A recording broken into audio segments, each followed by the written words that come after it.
Gente, boa noite, boa noite. Perdoe aí alguns minutos de atraso. Eu acho que vai ser justificável por uma notícia que eu preciso dar para vocês de primeira mão, um artigo publicado hoje no JAMA, mostrando sobre os efeitos da hidroxicloroquina e azitromicina. É hoje, gente, que nós vamos ter que conversar um pouquinho a mais sobre isso. Eu queria trazer notícias boas. Bom, tem boas também. Eu vou aguardar um pouquinho a entrada de todos. E primeiramente aqui agradecer de coração por um pedido que a gente foi fazendo ao longo desses últimos 2 meses, né? Quem sabe um dia a gente conseguir chegar aos 10 mil, já estava feliz. E chegou. Agora já vai dar para fazer esse negócio aí do arrasta para cima. E agora você ter acesso às informações de uma maneira bem mais rápida.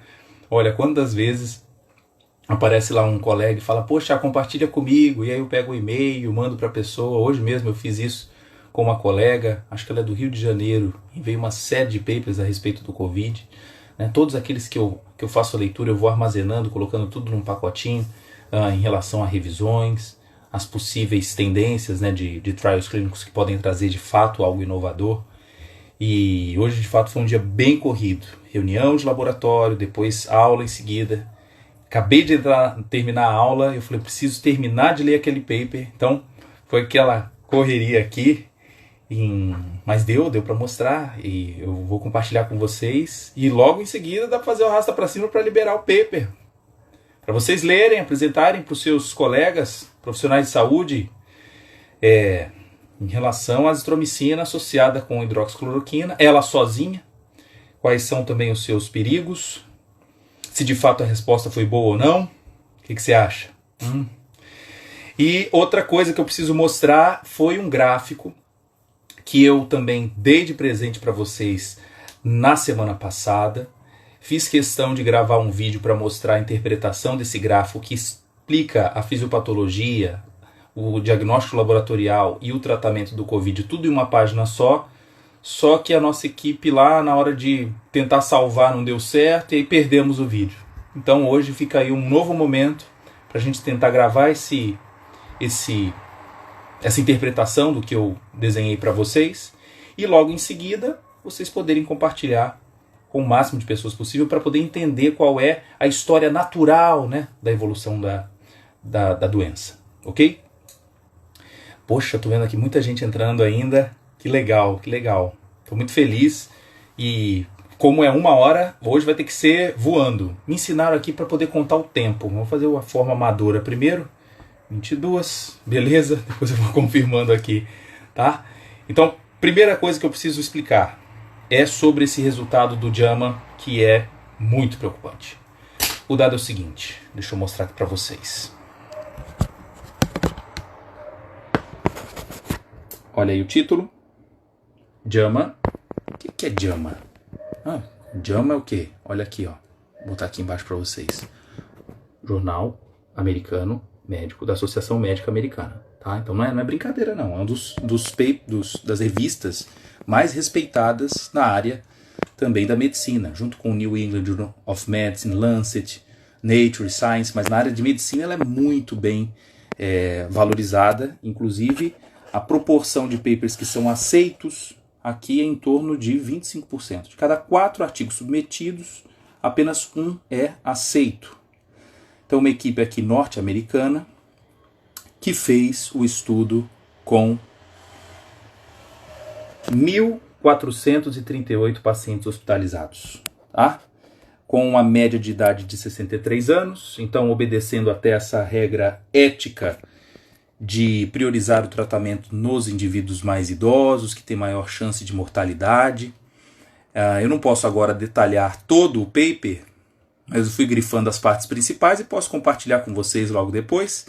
Mas aqui dizendo, olha, entre os pacientes hospitalizados na metrópole de Nova York com Covid-19, o tratamento com hidroxicloroquina, azitromicina ou ambos, comparado com nenhum tratamento, então aqui também teve trabalho com controle, grupo controle, não foi associado de forma significativa com diferenças de mortalidade. Não foi. Não é a notícia que eu queria dar. Estou precisando aqui apresentar para vocês os dados. Então, entretanto, o autor ainda foi coerente em apresentar que a interpretação desses dados precisa ser limitada à observação feita nesse teste. Então, não colocamos aqui mais uma pá de cal na história, mas que assim, enquanto tínhamos a evidência de Marcelli com 6 pacientes, aqui a conversa é com 1438. Então nós vamos ajuntando os dados da nossa cesta para poder chegar na interpretação final, tá? Então aqui, deixa eu mostrar para vocês um outro gráfico rapidamente, que é o preocupante. Tá aqui.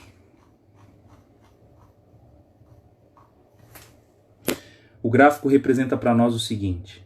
Olha aqui no eixo Y, a quantidade de indivíduos que faleceram. Aí aqui depois, ó, dias após a admissão. Essa curva mostra a taxa de mortalidade. Então vem subindo com elas. Vem subindo, vem subindo. Qual que você vê mais alta? A mais alta que você não quer que seja a hidroxicloroquina, não é? Se eu te falar que a cor azul mais forte, olha aqui em cima, hidroxicloroquina com azitromicina. 735 pacientes. Quantidade maior do que os outros, né? Um terço, o resto é mais ou menos um terço do que esse grupo foi analisado, e a taxa de mortalidade, a maior curva, foi feita com associação. De forma interessante, curiosa, é que o uso apenas isolado do macrolídeo foi o que apresentou menor índice de mortalidade. Porém, não existe diferença estatística entre as linhas. Então, os números na estatística podem até ser diferentes, mas quando nós fazemos as análises, aqui de fato não apresentou diferença estatística. Essa linha aqui do meio, laranja, é a hidroxicloroquina sozinha. E na linha cinza, o que é neither? Neither drug, ou seja, nada, é o placebo. Foi igualzinha a curva da hidroxicloroquina. Ixi, igualzinha. Tá aí. Esse paper, gente, é de hoje. Deixa eu desligar aqui. Tiago, abaixa esse volume. Peraí. Agora não tem jeito. Então, olhando aqui uma outra coisa importantíssima, está nos efeitos colaterais. Primeira coisa. Aqui, ó. Parada cardíaca. Quem foi que ganhou parada cardíaca entre os grupos? Será que foi o controle? Não. Controle 6,8% teve parada cardíaca. Azitromicina 6,2%. Ai. Hidroxicloroquina sozinha 13,7%. E agora segura 15,5% a associação. Em relação à anormalidade do eletrocardiograma, também maior porcentagem entre o grupo da associação comparado aos demais. Isso a gente vê aqui, ó, no p-value, que é avaliação estatística, P menor do que 0,01, significativo. Ou seja, existe maior predisposição às arritmias, à parada cardíaca e prolongamento do intervalo QT.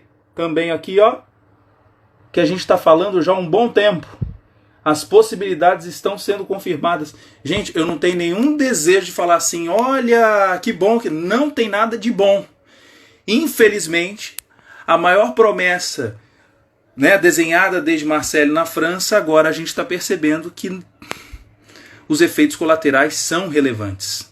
São relevantes. Aqui eu botei o Davi, tô vendo o Davi, Rodrigo botou, eita! Mas é isso. Olha, contra fatos, não há argumentos. Você vai participar de um estudo, então, com 3 vovozinhas sendo tratadas em casa, ou agora um estudo publicado na JAMA, sob acompanhamento no hospital e as consequências acontecendo. Tá? Aqui, inclusive, na discussão, ele cita sobre o problema da parada cardíaca, sobre o prolongamento do intervalo QT, e de que esses efeitos dos desfechos, então, além de não ter efeito antiviral, ainda corre-se o risco, né, de um problema que já se conhece há muito tempo com essas drogas.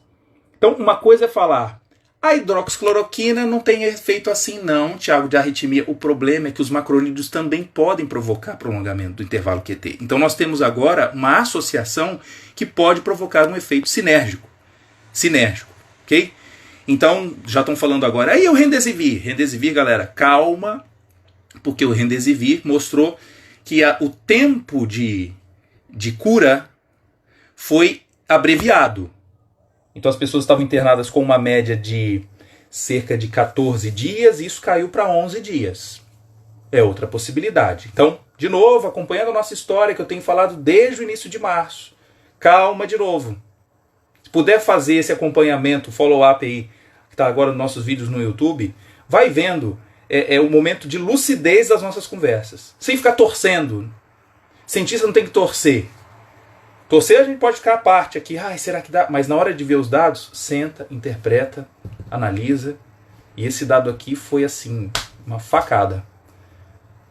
Para esperar pela nitazoxanida e vermectina? Vamos ver.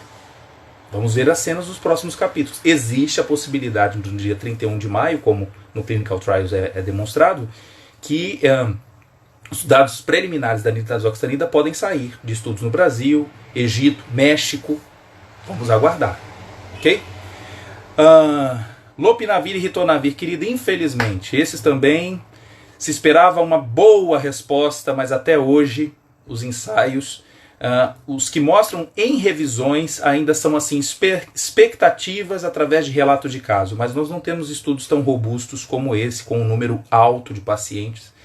Então corre em paralelo mesmo. Eles que estavam assim de uma forma bem esperançosa no final de fevereiro e início de março, os dados não se reverberam como algo interessante. Infelizmente, né, porque é um grupo de drogas que são menos tóxicas do que a hidroxicloroquina. Tá? Bom, até quando vamos seguir em quarentena? Não sei. Olha, quanto aos anticoagulantes, tem gente já botando aí heparina, noxaparina. Gente, isso é tratamento auxiliar. Auxiliar não é para matar o vírus, não. É porque existe uma história em paralelo de hipercoagulabilidade. Então nós precisamos usar alguns recursos químicos para amparar o tratamento, utilizando corticoides no seu devido tempo, às vezes até o próprio macrolídeo, que atua como imunomodulador. Isso já se sabe há muito tempo, desde a década de 70, que a azitromicina, a eritromicina, pode ser usada com esse fim.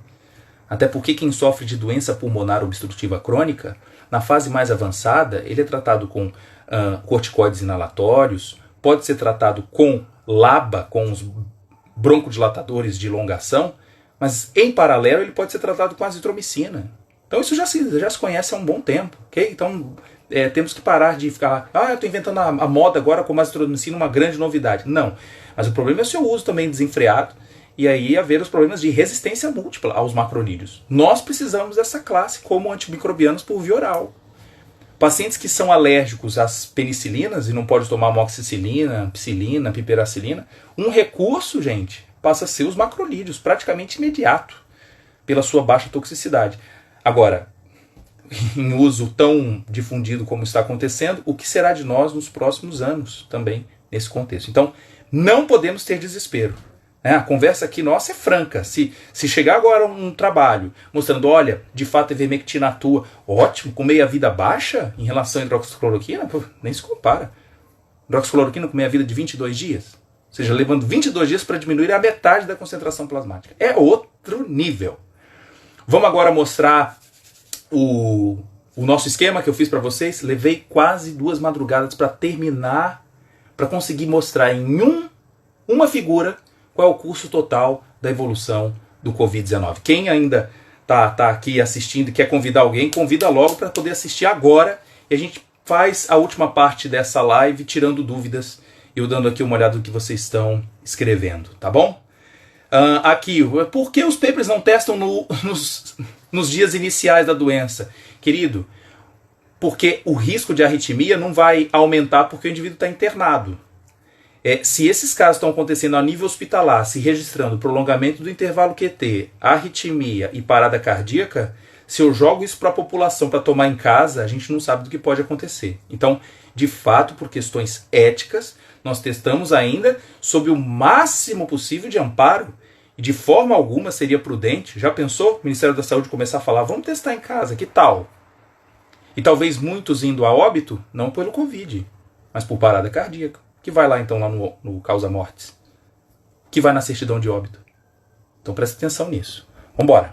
Vamos agora mostrar a interpretação do dado.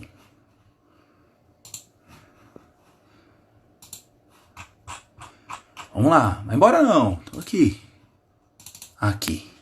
E esse também vai de presentão pra você, pra comemorar os nossos 10K. Olha, eu nem falei, arrasta pra cima, eu nunca falei isso. Vou falar hoje. Vamos lá. História natural da infecção pelo Covid-19. Então, o que eu fiz pra vocês? Eu dividi esse filme do Covid-19 em 3 atos. 3 atos. O primeiro chamado fase 1, precoce. Fase 2, pulmonar. Fase 3, hiperinflamatória. Essas 3 fases, quem dera se a maioria dos pacientes, depois da fase precoce, tivesse já uma fase bem discreta da pulmonar e acabasse aqui. Infelizmente, um grupo migra e vai com força para a via da fase 3. Tá? Então, aqui em cima, a gente já divide esses 3 atos. E agora, então, eu dividi, através das colunas, características como fase da doença, sinais e sintomas, os biomarcadores envolvidos, o que o diagnóstico mostra por imagem, por carga viral e sorologia, as potenciais terapias farmacológicas que estão sendo desenvolvidas através de trials, o fenótipo clínico e qual é o desfecho. Vamos começar aqui pelo desfecho? Olha, no Brasil, pelo menos até agora, que temos visto através dos resultados de positividade, cerca de 70% evoluem bem e ficam então na fase precoce, desenvolvendo seus sinais controlados, que seja uma febre, uma anosmia, uma tosse, mas para por aqui. E não precisam de hospitalização. O problema está o grupinho que vai precisar de hospitalização, cerca de 30%. O que Titio fez aqui logo abaixo? No curso da doença, eu dividi isso aqui num follow-up que a gente acompanha. De 2 semanas para trás, o indivíduo que tem já o vírus, mas não desenvolve sintoma. Essa é a razão. Essa é a razão. Essa. Desfocou, gente? Tá ruim? Melhorou agora? Fala se melhorou que eu ando. Ah, beleza. Tem uma mãozinha aí. Melhorou? Melhorou? Vamos lá.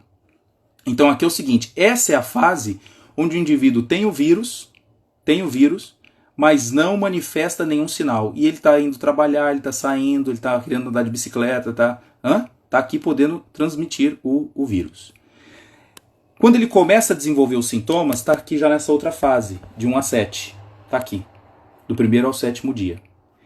E aí, logo depois, os sinais e sintomas. E aí eu coloquei de uma forma que, para você perceber, replicação viral. Está em alta atividade a replicação. E ela depois vai diminuindo. Lógico, o sistema imune vai dando conta também, vai atrapalhando a replicação do vírus. Tá? Então, coloquei também numa forma aqui em diagonal, porque existe uma certa ordem, né? Que é inicialmente uma febre com rinorreia, astenia, evoluindo para tosse e a perda do olfato, anosmia.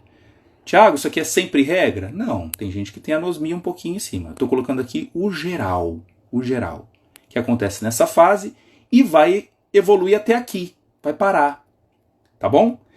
Infelizmente, alguns migram para essa outra fase, onde a relação PaO2-FiO2 começa no início, ser em torno de 300, que é uma relação boa, mas ela evolui, infelizmente, para a fase de uma intensa resposta inflamatória, para um valor abaixo de 100, que eu botei aqui embaixo. Então, de 300, de pressão de oxigênio e fração inspiratória, aqui já começa a baixar consideravelmente. Reparem que nesse desenho eu tenho replicação viral em queda e a resposta inflamatória aumentando, que é o que justifica essa perda de hematose, de troca. Então, no início, o indivíduo chega dispineico, saturando em torno de 85, 82, e aí começa a piorar. Se piorar, é a hora que ele vem para a intubação aqui. Em paralelo, acontecem os fenômenos de hipercoagulabilidade, que tende a aumentar e poder gerar, inclusive, uma coagulação intravascular disseminada. Então, esse intervalo de tempo eu dividi aqui em quadrantes, que dá 7, 14, 21, 28. Essa história toda é em torno de um mês para a pessoa. Um mês. Em relação aos marcadores séricos, quem é que começa a dar bandeira logo no início? Leucopenia. E eu botei a setinha um pouquinho em diagonal por uma razão, porque não está já totalmente reduzida, ela está em redução. Então, ao se acompanhar ao longo dos dias, a leucopenia vai progredindo, acompanhando uma trombocitopenia, queda de plaquetas, e, juntamente, um aumento de lactato desidrogenase, aumento de LDH e ferritina, e com um discreto aumento de dímero D. Dímero D. Peraí. Essa na fase inicial. Migrando um pouquinho mais para frente, olha agora o que acontece. Linfócitos em plena queda, acompanhado de trombocitopenia, proteína C reativa bem aumentada, LDH mais aumentada e a relação ast-alt também em ascensão. O que é a fase mais prejudicial? Isso aqui, gente, eu fiz um resumo de aproximadamente uns 6, 7 papers abordando sobre o follow-up dos marcadores bioquímicos e aquilo que mais tem relação com a gravidade ou gerando um mau prognóstico para os pacientes. Então aqui, aumentando ferritina, aumentando PCR, proteína C reativa, tempo de protrombina, dímero D em alta quantidade, coincidindo então com o fenômeno da coagulação intravascular disseminada, que revela um consumo excessivo, né? As proteínas começam a entrar em coagulação, isso aqui é um restinho, é o dedo duro de que houve hipercoagulabilidade. E aumento de troponina I. Esse é o cenário, então, através de marcadores bioquímicos, que muitos deles são baratos e dá para acompanhar qual é a evolução clínica dos pacientes. Em relação à imagem, a tomografia de tórax, aquela história do vidro fosco, isso já começa a aparecer na fase 1, na fase precoce. E por isso que eu coloquei aqui na parte escura, né, na tomografia, o primeiro o sinal inicial de vidro fosco já se inicia na fase precoce e que pode perdurar e se agravar ao longo de todo o quadro infeccioso. Em relação à sorologia, olha o tal do RT-PCR. É esse o dedo duro que denota a presença do RNA viral. Ele é detectável principalmente na fase precoce e perdura na fase pulmonar. Chega um momento que, embora exista RNA viral, a quantidade é tão pequena já por vias respiratórias que ele não é detectável mais. Então, na fase hiperinflamatória, se a gente for atrás do Covid, vai dar negativo. E não é porque o exame é ruim, é porque existe uma sensibilidade analítica para eles. Então, na verdade, é a ferramenta ideal no momento oportuno. No início, o ideal é RT-PCR. Por que não os testes de farmácia e os sorológicos? Porque a quantidade dos anticorpos são produzidas depois. A gente tem o IgM, que é o marcador de fase aguda. IgM vem da letra M, que é major, ou seja, uma estrutura pentamérica, que tem chance de ligação com 10 sítios, né, de antígenos. E depois IgG, que é um anticorpo da cicatriz sorológica. É esse que aumenta e perdura por um bom tempo. Ainda não sabemos quanto tempo vai ser. Quem falar, não, vai durar um ano, não sei. Não sei se ainda é um ano, porque a gente não tem nem 4 meses de Covid conhecido. Então, esperamos que essa cicatriz permaneça. Tá? Então, é verdade que quando eu fizer a sorologia de um paciente que já passou aí mais de 2 meses de exposição ao Covid e sobreviveu, tá tudo bem, é bem provável que Covid, em relação ao RT-PCR, não seja detectado. O IgM também tenha dado o seu tchau aqui no final. E olha quem perdurou. Só IgG, o que configura o indivíduo em fase crônica de infecção. Em relação às potenciais terapias farmacológicas, tudo isso numa figura só, hein? Dá para olhar rapidinho. Eu não estou aqui torcendo por ninguém, só estou escrevendo quais são as principais que largaram na frente nas suas avaliações. Então entra aqui, hidroxicloroquina com azitromicina, pergunta, coloquei como interrogação, mas hoje o dado publicado no JAMA, 11 de maio, já nos dá um norte aí não muito bom. Nitazoxanida está sendo analisada, ivermectina e alguns antivirais, remdesivir, lopinavir, ritonavir, e favipiravir também, uma opção, mas ainda sob investigação. Corticoterapia pode fazer sentido. E eu coloquei um degradê aqui de propósito, porque ele vai ficando mais necessário à medida que a fase inflamatória se exacerba. Eu preciso reduzir a produção de citocinas e a tempestade delas promove mais produção de radicais livres e que não é bem-vindo. E aí, nesse caso, se usa corticoides, antioxidantes, como a N-acetilcisteína, ômega 3, vitamina C, tem gente pesquisando sobre isso, ok? Outros imunomoduladores, aqui geralmente a pesquisa é sobre os antagonistas de receptores de interleucina 6, tocilizumab, por exemplo. Anticoagulantes não é para atuar como antiviral, então por isso que eu coloquei no pacote aqui, ó. Tem o grupo para matar ou atrapalhar a replicação do vírus. E esses são meros coadjuvantes, que a gente não vai poder dar mérito em quem melhora, quem funcionou, porque pode ser a associação do tratamento que promoveu a melhora do quadro e também a própria resposta imune que atuou. Quanto ao fenótipo clínico, é percebido que nós temos dois grupos. Os pacientes chamados fenótipo high são aqueles que têm maior prejuízo da função pulmonar e poderiam estar sendo divididos aqui em dois grandes grupos, que na verdade não há nenhum marcador para poder saber quem é high ou quem é low, mas aqueles que têm problema maior de complacência e vão ser mais susceptíveis ao agravamento do quadro infeccioso. Então tá aí um quadro que você pode usar, colocar na sua farmácia, deixar aí como um quadrinho, aquela hora rápida de dar uma olhada. Peraí, quais são os marcadores mesmo? Quais são as manifestações de sinais e sintomas? Como é que é a sorologia? O paciente chegou aqui na farmácia, o primeiro dia de febre, quer fazer um teste para IgM-IgG? Ou, faz isso não, cara. O cara vai pagar por um serviço que não faz sentido nenhum, certo? Porque IgM não foi produzido, ok? Então é necessário agora ter a ferramenta, mas sabermos interpretar os dados. Isso é fundamental. Vai ter então hoje o presente do Arrasta para Cima para você aí ter acesso a essa imagem, tá bom? Onde ficam os papers do quê? Agora deixa eu responder a pergunta da galera. Vamos lá. Onde ficam os papers relacionados ao Covid? Existe uma ferramenta que a gente pode usar que é o PubMed. E hoje o assunto do Covid-19 é tão importante que já existe uma aba só para você estudar isso. Quer que eu mostre? Quer que eu mostre? Agora? Vambora. Ué, por que não compartilhar o dado?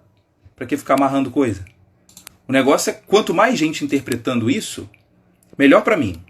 Porque é muito tempo do meu dia que é só para ficar enxugando o gelo para falar, não, ninguém tá falando disso não. Agora mesmo,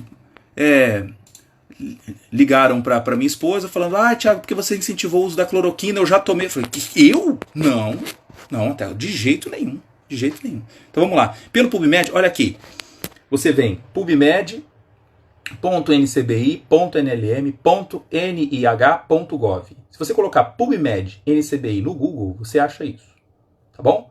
Aí aqui logo embaixo, olha, falando sobre o Covid-19, que é uma doença emergente e que envolve uma rápida situação de, inclusive, crescimento de dados. Então, vamos pesquisar rapidinho? Vamos embora. Aqui dentro, ó, as últimas informações a respeito do Covid-19.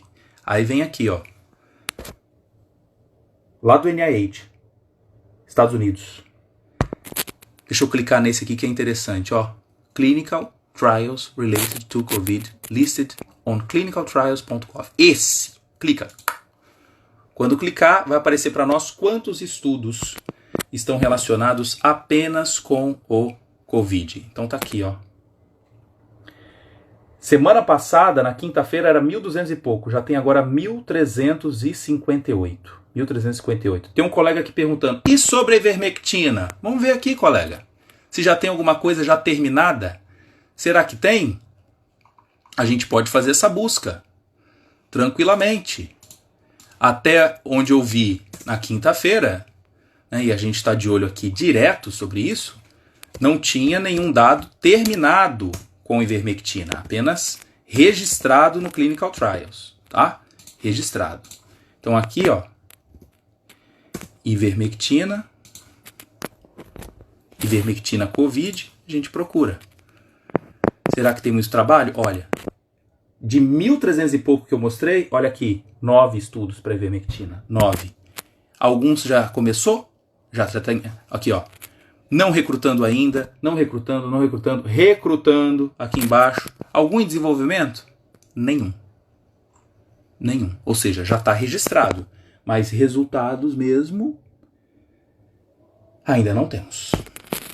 Professor, mas e aquele trabalho que mostrou que o FDA já aprovou? Gente, olha o telefone sem fio, pelo amor de Deus. Telefone sem fio, que feio. Ali era mostrando que é uma droga aprovada no FDA para outras disfunções, para outras parasitoses, e não para o Covid-19. E o ensaio foi in vitro e não in vivo. Para você ver os fake news. Deixa eu mostrar isso aqui de novo. De novo não, que eu acho que eu não tinha mostrado aqui. Eu só comentei. Então vamos lá. Vamos para você ver o que é a manipulação dos dados, né? Opa.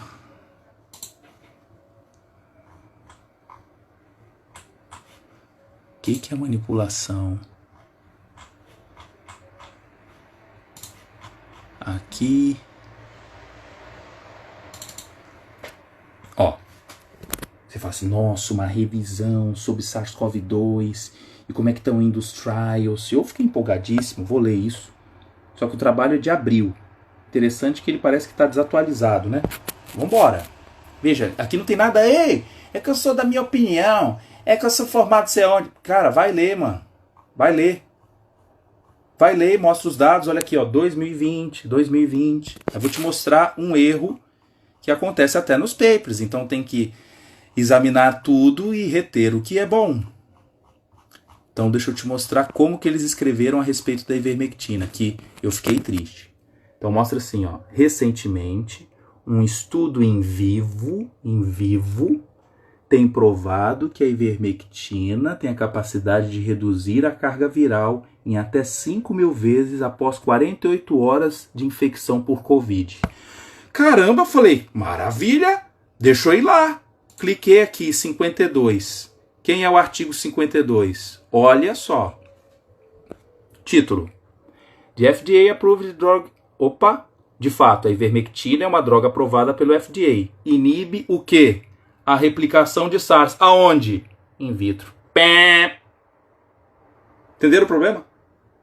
Olha o que acontece. Até papers tem que ficar esperto com os fake news. Tá? Nitazoxanida também, querida. Vamos aguardar. Ainda não temos dado de resultado com desfecho em ensaios clínicos. Não tem. Estou me perguntando da nitazoxanida. Nada de efeito em ensaio clínico. Ainda nada. Ok? Então, vamos lá. Falamos do paper novo, publicação do JAMA. 2. Fiz a revisão com vocês e vou disponibilizar. Vamos comemorar aqui a história dos 10 mil. Estou muito feliz. E aí, a minha equipe sugeriu uma coisa. Nós vamos liberar o nosso curso de interações medicamentosas. Vamos abrir as matrículas no dia 25 de maio. Outra turma. Turma com pessoal de todo o Brasil. Farmacêuticos, médicos, nutricionistas, biomédicos, enfermeiros, psicólogos. E dessa vez a gente vai sortear uma vaga gratuitamente para comemorar esses 10K aí. E para poder você concorrer através de um sorteio, vai ter uma regrinha. Minha equipe vai colocar hoje uma imagem a respeito do curso, né, ou então de comemoração aos 10K, vai aparecer logo agora. Eles vão colocar aí para mim. E aí o que você tem que fazer? Primeiro, curtir essa imagem aí. Segunda coisa, você já está seguindo o Farmaco na Prática? Tem que seguir. A gente poder aumentar a visibilidade e levar, na verdade, conhecimento de uma maneira limpa, né? Não tem compromisso com ninguém. Compromisso é com a verdade aqui das publicações dos papers. E aí você depois vai colocar nos comentários e marcar pelo menos 2 pessoas que não estão seguindo ainda o Farmaco na Prática. Lógico que você não vai botar um endereço aí fake ou de gente famosa, né? Então você vai poder participar desse sorteio que a gente vai fazer na próxima semana. Eu vou anunciar o dia certinho para a gente fazer esse sorteio. Logicamente vai ser bem antes do dia da matrícula, tá bom? Então fica aí o nosso presente de hoje. Olha, quantos? O paper do JAMA, o resumo que eu fiz para vocês a respeito da história natural do Covid e agora o presentão do curso gratuito sobre interações medicamentosas. Esse curso que a gente tem uma parte gravada e outra de webconferências que são ao vivo com o pessoal, tirando dúvida a respeito de qualquer assunto da farmacologia. A gente trata ali naquele momento. Essa aula é gravada e você também pode assistir quantas vezes quiser num período de 2 anos. 2 anos. Tanto as lives, né, as webconferências que são fechadas, somente para o grupo que faz o curso de interações, associado também a uma parte gravada com 10 módulos, sendo os 5 primeiros abordando os mecanismos básicos das interações medicamentosas aplicadas a situações clínicas, e depois os outros 5, sabe de quê? 50 casos clínicos discutidos, com apresentação de papers, relatos de caso, o que pode acontecer, desenvolvendo em você o raciocínio clínico a respeito das interações. É um assunto que não é falado nas graduações. Ele é pouco falado. A gente sabe, o tempo é pequeno para falar de farmacologia. Cada semana é uma classe sobre medicamentos. E aí, às vezes, chega no final, faltam aqueles assuntos assim. Antitussígeno, fulano, apresenta o trabalho para falar sobre isso. Anticoagulante, apresenta o trabalho. Interações, fulano, quem vai apresentar? Não estou desmerecendo a apresentação do trabalho. É que, geralmente, são os assuntos mais periféricos, aparentemente. Mas, hoje, na prática clínica, o que acontece? As interações são extremamente relevantes e que não dá para você baixar um software e se não tiver lá a descrição da interação, então de fato ela não existe. A gente tem incentivado um raciocínio maduro para a identificação de interações. E como que eu vou ter esse raciocínio maduro? Se eu souber interpretar através dos mecanismos de ação que essas substâncias apresentam. Então hoje uma coisa é você olhar o paper e falar assim, intervalo QT. Sim, mas o que é o intervalo QT? Intervalo QT é lá no coração. Não, você tem que revisar primeiro qual é o registro normal do eletrocardiograma. Ondas P, QRS, T. Só que o complexo QRS identifica o momento de despolarização. A despolarização de quê? Do ventrículo. E o T é a repolarização do ventrículo. Então entre a onda Q e a onda T, agora eu tenho um espaço que define o tempo que o coração entra em sístole e depois ele entra em relaxamento. Se eu prolongo esse intervalo, o coração vai demorar para relaxar. Qual é o problema disso? O problema não é só elétrico de um registro lá, é que o prejuízo elétrico compromete também a ação mecânica. E aí eu tenho prejuízos hemodinâmicos. No indivíduo que já está sob infecção por Covid e a hematose já é prejudicada, uma pequena queda da eficiência de força de ejeção já compromete por inteiro, inclusive o indivíduo que é hipertenso, cardiopata, diabético, portador de disfunções endoteliais. Então a conversa nossa não é para ficar apontando para a hidroxicloroquina e a azitromicina no indivíduo de 15 anos, de 20. No trabalho do JAMA isso está mostrando? São pacientes com 63 anos de idade média. E talvez as interações envolvidas aí estejam vinculadas à associação de macrolídeo e hidroxicloroquina associado à idade e às comorbidades. Nós não podemos excluir as interações chamadas drug disease, ou seja, medicamento, doença, que também fazem parte do pacote. Outra coisa que me incomoda muito para falar de interação é que o aluno olha lá e fala assim, bom que não existe interação com o cetoprofeno, só existe com ibuprofeno. Então risco de sangramento, então o cetoprofeno é seguro. Tá bom, mas por que o ibuprofeno não é seguro? Por que ele pode causar sangramento junto com ginkgo biloba? Porque o ibuprofeno compromete a produção de tromboxano? Sim, de fato.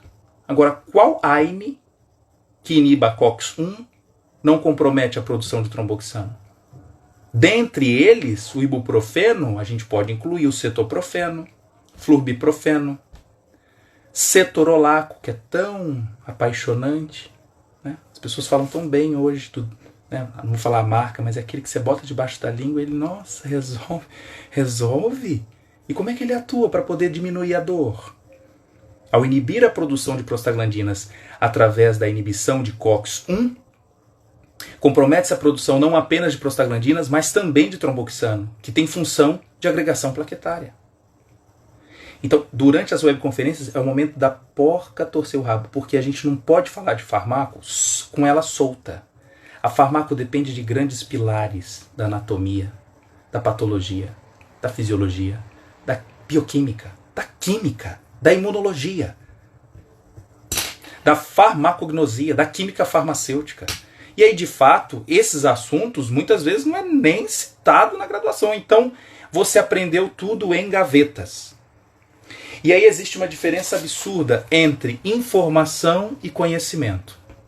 Porque a gente pode ser muito informado. Se você pegar o Google hoje à noite e dar uma varrida aí, você vai ter muita informação, que é isso aqui, ó. Informação, eu tenho um monte de dadinhos juntos aqui. Mas uma coisa é você comparar informação com conhecimento. Conhecimento é o seguinte, você passa a integrar o processo. Conseguir saber, filtrar as coisas, interconectá-las. Porque de nada adianta saber sobre anatomia e ela completamente desfocada, né? Sem harmonização com os aspectos fisiológicos. Isso é uma cadeia, então, de aprendizado. E que, raramente, sejamos aqui sinceros, em 4 anos de graduação, dá tempo de aprender tudo novo, concatenar e levar uma vida agora de plenitude de trabalho, seja no seu consultório, seja 4, 5 anos, 6 anos, não sei qual é a sua graduação, mas mesmo 6 anos na medicina, 8, a educação deve ser continuada, todo dia. É como a música de Gonzaguinha, né? Viver e não ter a vergonha de ser feliz, cantar e cantar e cantar a beleza de ser um eterno aprendiz. Um eterno. Quer aprender? Agora é eterno mesmo, é aprender todo dia. E como que eu aprendo? Essa forma do farmaco na prática possibilitou o acesso a ouvir as pessoas com dores relacionadas a casos clínicos que eu não tinha no meu ambiente onde vivo, no Espírito Santo. Mas às vezes uma dor, um questionamento que veio lá da região da Amazônia e que às vezes por uma conversa ela resolveu o problema lá com seu paciente. Outro de Porto Alegre, Curitiba, Mato Grosso, muita gente de Goiás, do Nordeste, meu Deus, quantas pessoas. E o mais legal é que dentro dessa sala todo mundo se interage, todo mundo conversa, troca experiências agora do Covid, como tem acontecido, relato, olha, eu estou aqui com um caso que aconteceu de fato, uma arritmia. Perdemos um parente que, né, não apareceu lá na mídia, mas aparece aqui conosco. A gente está na ponta do diálogo. Então, é uma forma de trocar experiências jamais vista num cenário comum de pós-graduação. Aqui não é um curso de pós, é um curso de atualização e que são bem-vindos graduandos, graduados, pós-graduandos. A gente tem vários professores, né? Professores, por exemplo, da área de análises clínicas, que falam, nossa, eu passei tanto tempo sem estudar sobre medicamento e me preocupo em entender as interações com a interferência em exames laboratoriais. Seja bem-vindo. Eu trabalho no hospital tanto tempo, mas aí aparece tanta droga nova, Rivaroxabana. Ai meu Deus, na minha época era só hipratrópico. Qual é a função do tiotrópio, que agora é usado na DPOC? Qual é a função agora de vários antiarrítmicos? A gente não via com frequência sotalol, mas por que agora, em alguns casos, substitui por amiodarona? Como é que é andar em meio à farmacologia, que é altamente dinâmica, cheia de fronteiras inconstantes, e que cada hora que a gente navega, um novo aprendizado, uma aplicabilidade distinta. Por que aplicabilidades distintas? Porque nós não devemos nos preocupar com os fármacos quanto aos seus efeitos finais, e sim quanto aos seus mecanismos de ação. Isso é fundamental. Eu preciso estimular isso com uma certa frequência para os alunos. Quando se pergunta, fulano, o que é o propranolol para você? É falar, propranolol é para pressão. Essa é a... Peraí, a gente está tendo uma música aqui. Propranolol é para pressão, é isso? Não, propranolol é um antipertensivo. Não, também não é o ideal falar assim. Propranolol é um beta-bloqueador. Por ser um antagonista de receptores beta-adrenérgicos, eles têm propriedade de reduzir pressão arterial. Verdade. Mas por ser um beta-bloqueador e ser muito lipossolúvel, ele tem efeitos centrais, de ação simpatolítica, e que pode ser usado, por exemplo, para alguns transtornos de ansiedade. O propranolol, por também diminuir a atividade simpática, pode ser eficaz na prevenção de enxaquecas. E como efeito colateral, pode reduzir a pressão arterial. Olha que coisa! Um músico muito nervoso, muito tenso, pode fazer uso de beta-bloqueador para diminuir o tremor durante a execução da música. Mas que ele não seja asmático. Olha só! Aí a gente vai rodando não fixando a bula como se fosse ali a nossa regra mor, mas a partir do conceito que eu sei que os brônquios estão cheios de musculatura lisa, rico em receptor beta-2, e o propranolol bloqueia beta-2, poxa, de fato ali pode ser um grande perigo um paciente asmático fazer uso de propranolol. Então a gente entende a contraindicação não de uma forma, né, com um jugo na cabeça, falando, aprende, é assim. A gente passa com maior liberdade poder interpretar cada tipo de interação vigente. E aí faz entender, por exemplo, que o atenolol, nesse caso, os riscos de broncoconstrição são bem menores que o propranolol, porque ele é um beta-bloqueador seletivo. O que é selecionar? É ligar mais no receptor beta-1. Onde está o beta-1? Aí começa, coração. Só coração? Não. Tem beta-1 também no rim. Beta-1 no rim pra fazer o quê? Controlar a liberação de renina, velho. Renina? Pra quê? Ué, o estímulo simpático aumenta a produção de renina, que converte angiotensinogênio em angiotensina 1. Anjo 1 gera anjo 2. Então, peraí, você tá querendo dizer que beta-bloqueador interfere no sistema renina-angiotensina? Claro. Claro. Ou você vai ser daqueles que sempre assim aprendeu. Não, porque captopril inibe a ECA, então só ele baixa os níveis de angiotensina 2. Não. Então o convite para quem tem interesse, aí sim é para estudar mesmo. Não é para poder adquirir o curso e falar, eu estou assistindo, não. Participar das webconferências são fundamentais para gerar esse crescimento. E aí você passa agora de um nível, né, de profundidade para poder olhar esse grande oceano e ter ideia de que as aplicabilidades da farmacoterapia vão te dar novos horizontes para compreender o que já existe e talvez também para deixar de ter essa visão parcial do mundo. Porque um profissional de saúde que entende sobre fisiopatologia, sobre doença, e na hora da farmácia fala, a gente trata com alguma coisa lá. Como é que atua? Falando, não sei não. Não sei não. Olha, isso é de incomodar muito. Então, enquanto um graduando tem essa deficiência, é uma coisa. Mas o que tem acontecido, eu acho assim muito benéfico, esse ponto do farmaco na prática, é despertar daqueles que não tiveram a chance de revisitar a farmacologia, de não precisar voltar para uma sala de aula, mas ter os seus momentos de folga, às vezes dirigindo, indo para o trabalho. Cara, nunca tinha pensado nisso, aquilo que eu estou prescrevendo, eu não tinha ideia como é que funcionava. E a chance da interação ali. Eu não pensei nisso. Eu vou contar só mais um caso aqui, que foi uma paciente que apresentou um nível de prolactina muito alto e me ligou. E essa prolactina alta, o médico já tinha pedido para ela fazer uma tomografia, porque suspeitava até de um tumor de hipófise. E aí uma pergunta simples que eu fiz para ela, eu falei, você toma algum medicamento? Ela falou assim, não. Eu falei, mas nenhum mesmo. Ela falou, eu tenho refluxo, então eu tomo domperidona, Motilium. Mais nada? Não, só isso mesmo. Isso não tem nada a ver não, né? Claro que tem. O que tem a ver o Motilium com prolactina? Ora, quem é que controla a liberação de prolactina? Dopamina. A dopamina inibe prolactina. Quem é a domperidona? Um antagonista de receptor de dopamina. Bloqueia receptor D1 e D2, numa via chamada túbero infundibular. Essa via bloqueada pela domperidona, dopamina não atua, prolactina. Então a primeira coisa que eu falei para ela falar, eu disse, não faça o exame ainda. Apenas suspenda por um tempo a domperidona e, se possível, repita o exame.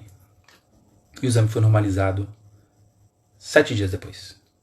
Uma semana depois ela repetiu, tudo normal. Então, tratava-se apenas de uma resposta, de uma interferência no exame laboratorial por conta do bloqueio de receptores dopaminérgicos. E que isso não é culpa só da domperidona. Aí a gente expande. Por que vários antagonistas dopaminérgicos provocam hiperprolactinemia? Ora, por um mecanismo fisiológico. Então os fármacos não criam efeitos, eles modulam respostas fisiológicas. Modulam respostas fisiológicas. Tá afim? Vai dar tempo. Do dia 25 de maio.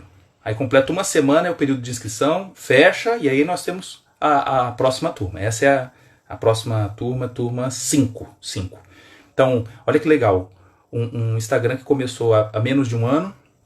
Felizmente agora alcançamos aí os 10 mil para poder compartilhar os dados, e é a nossa função, isso aqui não para, mas o curso é para a galera que quer se aprofundar nesse assunto de interações e poder servir melhor. Aliás, Quem não vive para servir não serve para viver, né? Como diz essa frase. Eu acho que está acabando, para a gente terminar então de uma maneira harmonizada aqui, não ficar... Então fica aqui o meu tchau. E lembrando do sorteio que eu vou fazer. E aí a regra é o quê? Curtir, seguir, se você ainda não segue o Farmaco na Prática, e também marcar duas pessoas que ainda não conhecem, né, o nosso Instagram, para poder participar dessa comunidade e também, por que não, participar do sorteio dessa vaga de interações medicamentosas do curso online. Tá bom, gente? Olha, um grande abraço, fique com Deus, durmam bem e ainda continuamos na mesma pegada. Ficar em casa é a melhor saída. Os trabalhos do Jama vou compartilhar com vocês e também o texto do vídeo mostrando a história natural da infecção pelo Covid-19. Tá bom, gente? Grande abraço, fique com Deus, vamos deixar salva, claro, vamos deixar salva. Me ajuda aí, galera, minha equipe, tá? Vou fechar aqui, eu não posso perder essa live, vamos fazer outras se Deus quiser, tá bom? Boa noite, fique com Deus. Obrigado aí, 10K, arrasta pra cima, valeu!